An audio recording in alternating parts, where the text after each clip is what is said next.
mitume, wacha tuwakumbuke wale mashujaa wa nyumba saba. Bwana aliweka pamoja kuwa kamati, kuna nguzo ya injili ya Yesu Kristo. Kwa umoja wao kazi kaendelea mpaka leo, tunaiona na macho yetu. Watano walilala, wawili wamesalia, lakini urithi wao unaendelea kuangaza. Baba Agrey akawa mlinzi wa mlima Sinai na Yerusalem. Elisha akawa mtembezi wa injili mataifa yote. Morris akawa mwandishi wa mitume duniani na mtumishi kwa kanisa la Akaya. Mungu wa mchungaji baba yangu, Mungu wa wazee wetu, tunakushukuru kwa urithi huu. Kama Petro na Paulo, Yakobo na Yohana, tunaendelea kwa nyayo zao. Walipanda mbegu, sisi tunavuna. Walinoa imani, sisi tunabeba mwendo. Urithi wa wazee saba utaisha, mbegu ya injili itamea milele. Gladys, nabii wa Bwana aliye hai, alisimama imara na imani ya kweli. Mmeweke Rafael naye akapumzika salama, wote wake hubiri kwa upendo wa Mungu. Timona akwa hubiri wa Ubukusu, alisimamisha kanisa Kibabi na Chwele.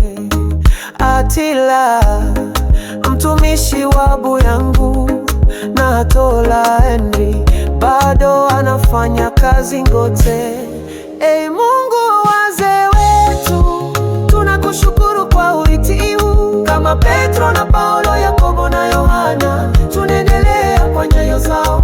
Walipanda mbegu, sisi tunavuna. Walinoa imani, sisi tunabeba mwendo. Urithi wa wazee saba utaisha, mbegu ya injili itamea milele.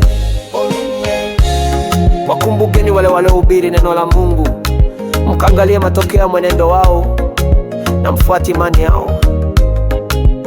Pia tukumbuke wale manabii wengine kama Jerusa, Madam Betty, wale kuwa mataa ya Bwana kwa kanisa la mitume. Paulo alihubiri kwa mataifa, Petro akasimamia kanisa la kwanza. Yakobo alifundisha upendo na imani, Yohana mwana wa upendo wa milele. Filipo alileta nuru kwa walio gizani, Andrew akavuta roho kwa wavu wa imani, na Toma akaamini baada ya kuona.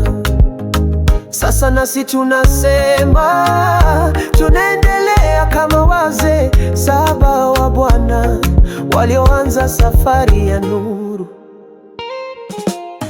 Ndugu Daniel atukumbusha kwamba twenende katika nyayo zao, tukikumbuka mizizi ma imani na upendo wao. Sisi ni tulivyo kwa sababu yao, na tutafundisha watoto na jukuu wetu wakumbuke matendo mema ya wazazi wao. Waendeleze urithi wa imani usiopotea. Urithi wa wazee saba utadumu milele. Imani yao ni taa ya vizazi vijavyo. Tutaimba milele kwa shukrani na heshima kwa kazi walioifanya kwa utukufu wa